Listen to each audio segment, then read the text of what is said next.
Hello, my name is Taisa Hutchison, and I would like to talk about a new company called Mojo Music.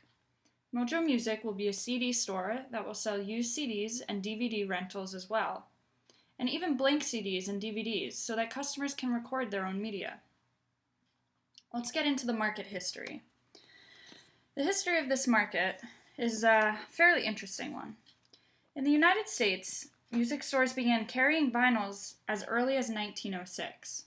However, the longest-standing record shop in the U.S. has been open since 1932. And of course, they have changed along with the industry over time. Video rental stores have only really been around since the late 1970s with the invention of the VHS.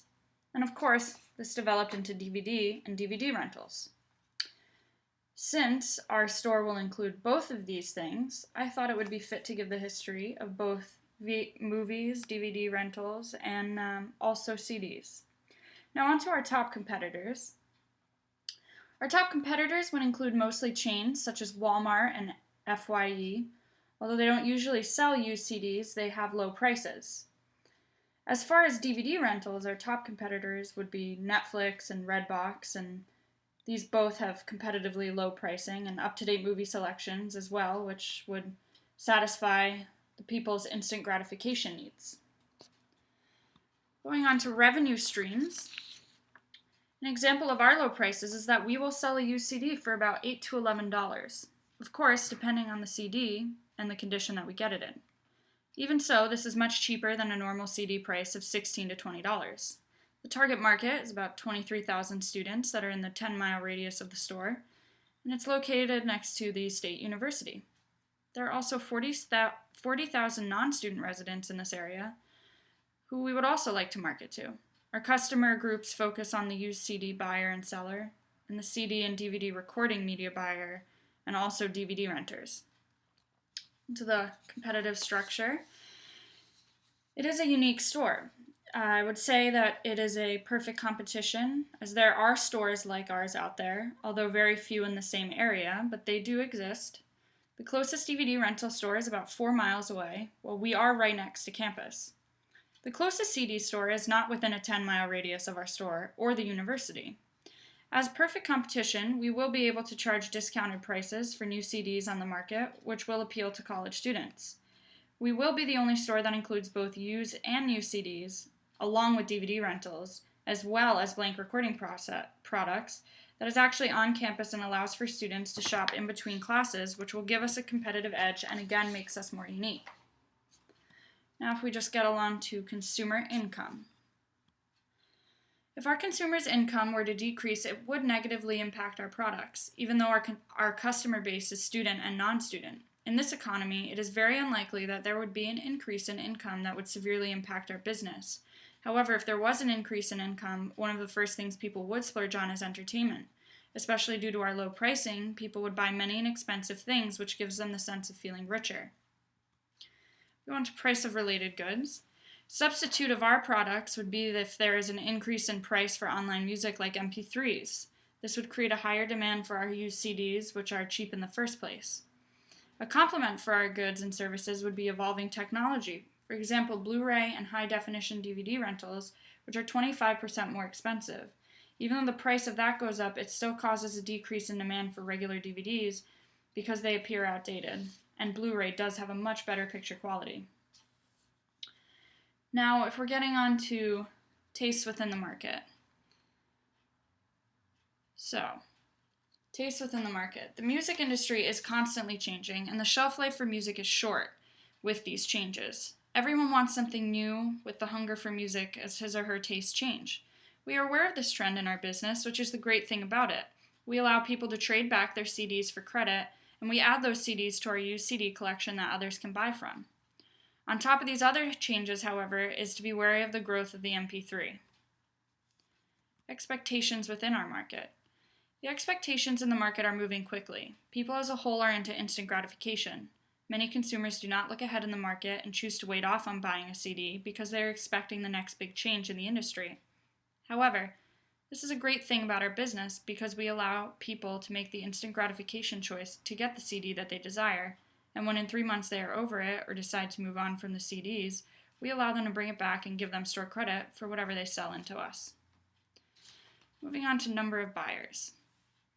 An increase of buyers will have to do with two of our marketing strategies. The first will be our $2 off coupons in the student newspaper. The next is a raffle giving away 4 DVD and CD players a week for the first 8 weeks of opening. The decrease will have to do with the demand and higher pricing and the internet's ever-growing instant gratification satisfaction to its customers. Elasticity. Raising the prices in our business will drastically affect it due to the fact that we are striding ourselves off of cheap pricing, which gives us our competitive edge. Whereas if we can decrease our pricing, then it will affect our business in a positive way because it will attract more customers.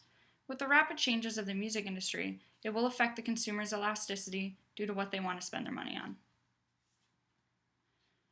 Now if we move on to input prices. Cost of living increases with wages and taxes will be a total of $138,000 and will increase by our third year of operation to $162,000. Rent and materials are expected to stay stable, whereas wages and taxes are expected to increase, but this has already been built into our input pricing plan. These costs have already been factored into the business plan, so we know what our input pricing will be for up to 3 years from the start of the project. Rent will be a total of $48,000 a year, and sales and marketing is a high expense that we also have built into our input pricing. This will increase from about $100,000 to $130,000 by our third year. Into technology. There's the only big technology on the horizon that would help affect my marketing is internet advertising, which would be cheaper and easier and more effective alternate marketing strategy. To expectations. We anticipate a reasonable growth for our goods and services over the next 3 years. We expect our revenue to start out as about 6.4% for the first year and to end up at a profit of 8.2% by its third year. This shows what our projections prove the company's success in the first 3 years. Now if we just move on to changes and opportunity. The only thing that will draw me away and make me choose to close my business is the idea of opening a virtual store when the opportunity presents itself in the near future. This will allow me to stay in a similar business but cut costs of employees as everything will be done virtually. On to entry and exit. Our aggressive pricing and location will cause the local stores to lose some of their business, thereby increasing our cost to profit ratio, which would cause them to potentially shut down their businesses, making us the only one in the surrounding area. This would increase our clientele. However, it would be easy for someone else to enter the same market. All they need is the right location and an eager investor. Let's get down to the facts. The number of establishments in the U.S. which are similar to Mojo Music is about 6,794 stores. The total industry revenue as of 2002, according to the U.S. Census, was about $7,191,839. Total industry payroll, same as of 2002, was $737,767.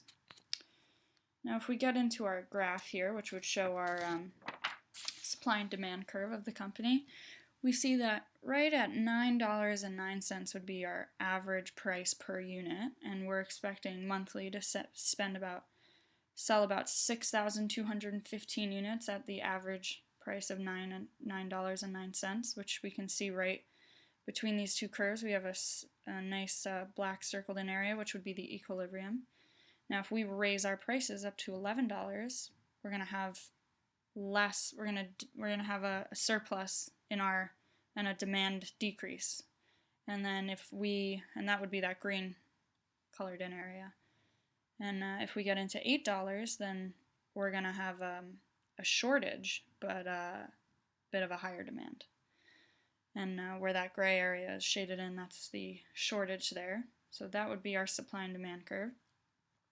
Getting into barriers.